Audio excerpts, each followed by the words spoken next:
आज सुनते हैं कैसे हुआ था देवी सुंदरी का जन्म। आज गुप्त नवरात्रि का तीसरा दिन महाविद्या त्रिपुर सुंदरी का होता है। देवी त्रिपुर सुंदरी अनुपम सौंदर्य, भक्तों को अभय प्रदान करने वाली, यौवन युक्त और तीनों लोकों में विराजमान है और उन्हें कई नामों से जाना जाता है। इन्हें राजेश्वरी, बाला, ललिता, मीनाक्षी, कामाक्षी, शताक्षी, कामेश्वरी कहा जाता है। अपनी सुंदरता और मोहकता से देवासुर संग्राम में असुर को वश में कर लिया था। कहते हैं कि त्रिपुर सुंदरी की आराधना करने वाले भक्तों को अलौकिक और परलौकिक शक्तियों प्राप्त होती है। देवी पुराण में माता की बहुत सी शक्तियों के बारे में बात की गई है। ये सिर्फ तंत्र साधना के लिए ही नहीं बल्कि सुंदर रूप के लिए विख्यात जानी जाती है। आइए जानते हैं इनके और इसके पीछे जुड़ी पौराणिक कथा के बारे में। देवी त्रिपुर सुंदरी शांत मुद्रा में लेटे हुए सदा शिव की नाभि से निगित कमल आसन पर विराजमान है। चतुर्भुजी भुजाओं में देवी का पास, अंकुश, धनुष और बाण है। देवी के आसन को ब्रह्मा, विष्णु, शिव और यमराज अपने मस्तक पर धारण करते हैं। देवी 3 नेत्रों से युक्त और मस्तक पर अर्धचंद्र धारण करती है। देवी त्रिपुर सुंदरी अपने भक्ति की हर प्रकार की मनोकामना को पूरी करते हैं, उनकी हर विपत्ति को दूर करती है और उन्हें अभय प्रदान करती है। कहा जाता है कि देवी त्रिपुर सुंदरी की पूजा करने से आध्यात्मिक बल, यश और कीर्ति की प्राप्ति होती है। पौराणिक कथाओं के अनुसार देवी त्रिपुर सुंदरी की उत्पत्ति का रहस्य सती वियोग के पश्चात भगवान शिव सर्वदा ध्यान मग्न रहते हुए हैं। उन्होंने अपने संपूर्ण कर्म का परित्याग कर दिया था, जिसके कारण तीनों लोकों में संचालन में व्याधि उत्पन्न हो रही थी। उधर तारकासुर ब्रह्मा जी से वर प्राप्त किया कि उसकी मृत्यु शिव के पुत्र द्वारा ही होगी। समस्त देवताओं ने भगवान शिव को ध्यान से जगाने के लिए कामदेव और उनकी पत्नी रति देवी को कैलाश भेजा। कामदेव के कुसुम सर नमक मोहिनी वाण से भगवान शिव पर प्रहार किया। परिणाम स्वरूप शिव जी का ध्यान भंग हो गया। देखते ही देखते भगवान शिव के तीसरे नेत्र से उत्पन्न क्रोध अग्नि से कामदेव को जलाकर भस्म कर दिया। कामदेव की पत्नी रति द्वारा अत्यंत दारुण विलाप करने पर भगवान शिव ने कामदेव को पुनः द्वार युग के भगवान कृष्ण के पुत्र रूप में जन्म धारण करने का वरदान किया और वहां से अंतर ध्यान हो गए। सभी देवताओं और रति ने जाने के पश्चात भगवान शिव के एक गण द्वारा कामदेव भस्म की मूर्ति नियमित की गई और उस नियमित मूर्ति से एक पुरुष पैदा हुआ।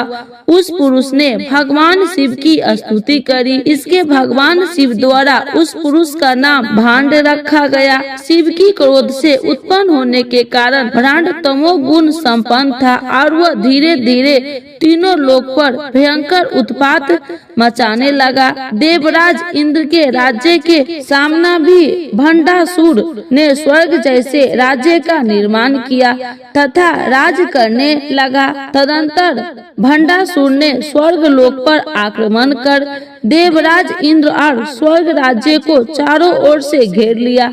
भयभीत इंद्र नारद मुनि की शरण में गए और इस समस्या के निवारण का उपाय पूछा। देवर्षि नारद ने आधा शक्ति यश विधि अपने रक्त तथा मांस से आराधना करने का परामर्श दिया। देवराज इंद्र ने देवी की आराधना की। देवी ने त्रिपुर सुंदरी स्वरूप से प्रकट हुई, भंडासुर वध कर देवराज पर कृपा की और समस्त देवताओं को भय मुक्त किया। आज सुनते हैं माँ दुर्गा जी की तीसरी शक्ति का नाम चंद्र घंटा है। नवरात्रि उपासना में तीसरे दिन की पूजा का अत्यधिक महत्व है और इस दिन इन्हीं के विग्रह का रूप पूजन आराधना किया जाता है। इस दिन साधक का मन मणिपुर चक्र में प्रविष्ट होता है। देवी का यह सूर्य परम शांतिदायक और कल्याणकारी है। इसीलिए कहा जाता है कि हमें निरंतर उनके पवित्र विग्रह को ध्यान में रखकर साधना करना चाहिए। उनका ध्यान हमारे इहलोक के परलोक दोनों के लिए कल्याणकारी है, समृद्धि देने वाली है। इस देवी के मस्तक पर घंटे का आकार का आधा चंद्र है, इसीलिए इस देवी को चंद्र घंटा कहा गया है। इनके शरीर का रंग सोने के समान बहुत चमकीला है। इस देवी के 10 हाथ है। वे खड्ग और अन्य अस्त्र शस्त्र के विभूषित है। सिंह पर सवार इस देवी की मुद्रा युद्ध के लिए अद्भुत रहने है। इसके घंटे की भयानक ध्वनि से अत्याचारी दानव दैत्य और राक्षस कांपते रहते हैं। इस देवी की कृपा से साधक को अलौकिक वस्तुओं के दर्शन होते हैं, दिव्य सुगंधित का अनुभव होता है और कई तरह की ध्वनियाँ सुनाई देने लगती है। इन क्षणों में साधक को बहुत सावधान रहना चाहिए। इस देवी की आराधना से साधक में वीरता और निर्भरता के साथ ही सौभाग्य और विमरता का विकास होता है। इसीलिए हमें चाहिए कि मन, वचन और कर्म के साथ ही काया को विहित विधि विधान के अनुसार परिशुद्ध पवित्र करके चंद्र घंटा के शरणागत होकर उनकी उपासना आराधना करनी चाहिए। इससे सारे कष्टों से मुक्ति होकर सहज की पद के अधिकारी बन सकते हैं। यह देवी कल्याणकारी है। तो एक बार बोलिए प्रेम से चंद्र घंटा माता की जय, भगवती माता की जय।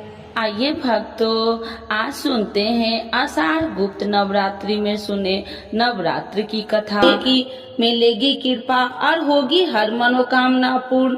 तो एक बार बोलिए प्रेम से दुर्गा महारानी की जय, भगवती माता की जय। श्री बृहस्पति जी बोले, हे ब्रह्मा जी, आप अत्यंत बुद्धिमान, सर्वशास्त्र और चारों वेदों को जानने वाले में श्रेष्ठ हो। हे प्रभु, कृपा कर मेरा वचन सुनो। चैत्र, आश्विन, माघ और आषाढ़ मास के शुक्ल पक्ष में नवरात्र का व्रत और उत्सव क्यों किया जाता है? हे भगवान, इस व्रत का फल क्या है? किस प्रकार करना उचित है? और पहले इस व्रत को किसने किया, सो विस्तार से कहो। श्री बृहस्पति जी का ऐसा प्रश्न सुनकर ब्रह्मा जी ने कहने लगे, हे बृहस्पति देव, प्राणियों का हित करने की इच्छा से तुमने बहुत ही अच्छा प्रश्न किया है। जो मनुष्य मनोरथ पूर्ण करने वाली दुर्गा महादेवी, सूर्य और नारायण को ध्यान करते हैं, वे मनुष्य धन है। यह नवरात्र व्रत संपूर्ण कामनाओं को पूर्ण करने वाला है। इसके करने से पुत्र चाहने वाले को पुत्र, धन चाहने वाले को धन, विद्या चाहने वाले को विद्या और सुख चाहने वाले को सुख मिलता है। इस व्रत को करने से रोगी मनुष्य को रोग दूर हो जाता है और कारागार में पड़ा हुआ मनुष्य बंधन से छूट जाता है। मनुष्य की तमाम विपत्तियां दूर हो जाती है और उसके घर में संपूर्ण संपत्ति आकार उपस्थित हो जाती है। बंध्या और काक बंध्या के इस व्रत के करने से पुत्र हो जाता है। समस्त पापों को दूर करने वाले इस व्रत के करने से ऐसा कौन सा मनोरथ है जो सिद्ध नहीं हो सकता? यदि व्रत करने वाला मनुष्य सारे दिन का उपवास न कर सके तो एक समय भोजन करे और उस दिन बंधावों सहित नवरात्रि व्रत की कथा श्रवण करे।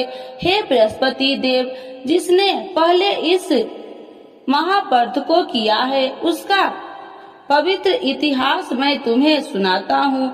तुम सावधान होकर सुनो। इस प्रकार ब्रह्मा जी के वचन सुनकर बृहस्पति जी श्री ओम बोले, हे ब्राह्मण, मनुष्य को कल्याण करने वाले इस व्रत के इतिहास को मेरे लिए कहा। मैं सावधान होकर सुना। श्री ओम रहा हूँ, आपकी शरण आई हूँ, मुझ पर कृपा करो। ब्रह्मा जी बोले, पीठित नाम के मनोहर नगर में एक अनाथ नाम का ब्राह्मण रहता था।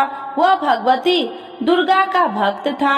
उसके संपूर्ण सद्गुणों से युक्त मानो ब्रह्मा की सबसे पहली रचना हो ऐसी अर्थात नाम वाली सुमित नाम की एक अत्यंत सुंदर कन्या पैदा हुई। वह कन्या सुमित अपने घर के बालकपन में अपनी सहेलिया के साथ कीड़ा करती हुई इस प्रकार बढ़ने लगी जैसे शुक्ल पक्ष में चंद्रमा की कला बढ़ती है। उसका पिता प्रतिदिन दुर्गा की पूजा और होम किया करता था। उस समय वह भी नियम से वहाँ उपस्थित होती थी।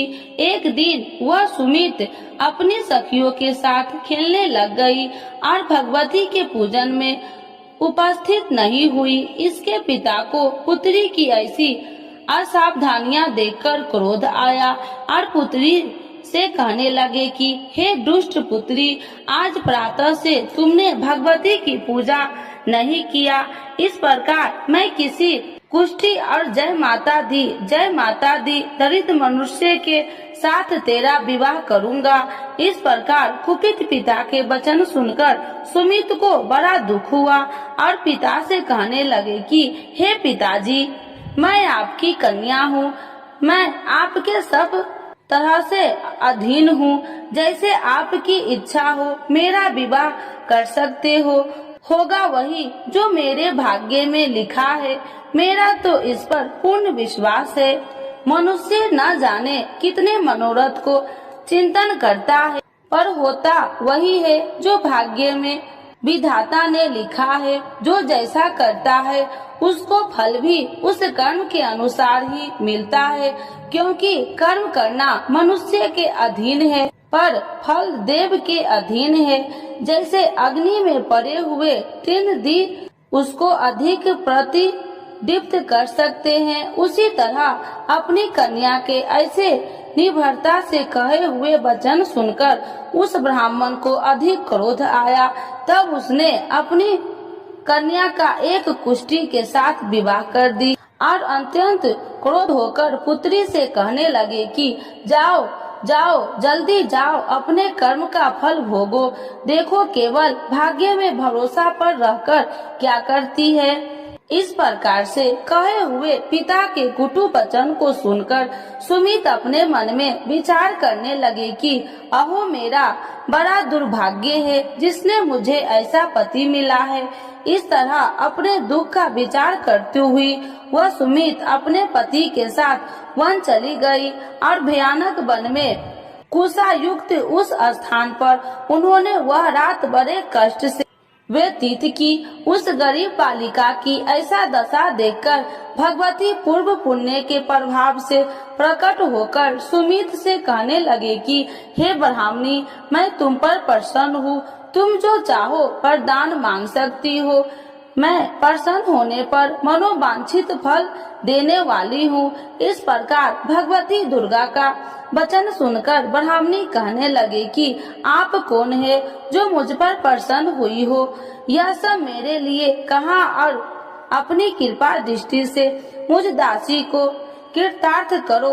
ऐसा ब्राह्मणी का वचन सुनकर देवी कहने लगे कि मैं आदि शक्ति हूँ और मैं ही ब्रह्मा विद्या हूँ और सरस्वती भी हूँ। मैं प्रसन्न होने पर प्राणियों को दुख दूर कर उसको सुख प्रदान करती हूँ। हे ब्राह्मणी, मैं तुम पर तेरे पूर्व जन्म के पुण्य के प्रभाव से प्रसन्न हूँ। तुम्हारे पूर्व जन्म का वृत्तांत सुनाती हूँ, सुनो। तुम पूर्व जन्म में निषाद भील की स्त्री थी और अति पतिव्रता थी। एक दिन तेरे पति निषाद ने चोरी की। चोरी करने के कारण तुम दोनों को सिपाहियों ने पकड़ लिया और ले जाकर जेल खाने में कैद कर दिया। उन लोगों ने तेरे को और तेरे पति को भोजन भी नहीं दिया। इस प्रकार नवरात्र के दिनों में तुमने न तो कुछ खाया और न जल ही पिया, इसीलिए 9 दिन तक नवरात्र का व्रत हो गया। हे ब्राह्मणी, उन 9 दिनों में जो व्रत हुआ उस व्रत के प्रभाव से प्रसन्न होकर तुम्हें मनोवांछित वस्तु दे रही हूँ।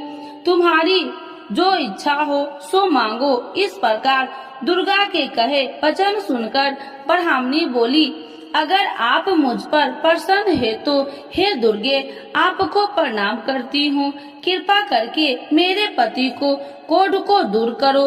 देवी कहने लगे कि उन दिनों में जो तुमने व्रत किया था उस व्रत के एक दिन का पुण्य अपने पति को कोढ़ दूर करने के लिए अर्पण करो। मेरे प्रभाव से तेरा पति कोढ़ी से रहित और सोने का समान शरीर वाला हो जाएगा। ब्रह्मा जी बोले। इस प्रकार देवी का वचन सुनकर वह ब्राह्मणी बहुत प्रसन्न हुई और पति को निरोग करने की इच्छा से ठीक है ऐसी बोली। तब एक उसके पति का शरीर भगवती दुर्गा की कृपा से कुष्ठहीन होकर अति कांति युक्त हो गया, जिसकी कांति के सामने चंद्रमा की कांति भी क्षीण हो जाती है।